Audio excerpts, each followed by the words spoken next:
अस्सलाम वालेकुम। आज हम बात करेंगे टैबलेट ओलेंजिया 5 मिलीग्राम के बारे में।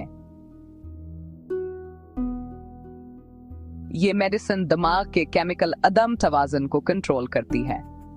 ये ज्यादातर स्किज़ोफ्रेनिया, बाइपोलर डिसऑर्डर और शदीद डिप्रेशन के कुछ केसेस में दी जाती है। अगर मरीज को आवाजें सुनाई देना, ज्यादा शक होना या मूड का बहुत ऊपर नीचे होना जैसे मसाइल हों, तो डॉक्टर ये मेडिसिन लिख सकते हैं।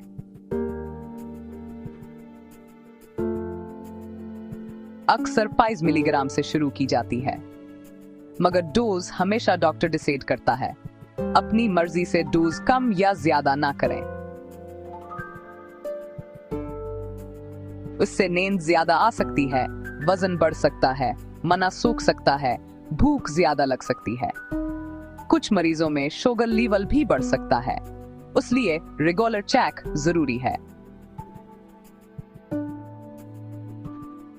ये मेडिसिन अचानक बंद ना करें। हमल, लीवर प्रॉब्लम या शुगर के मरीज पहले डॉक्टर से मशवरा करें। ये मेडिसिन सिर्फ डॉक्टर के मशवरे से लेनी चाहिए।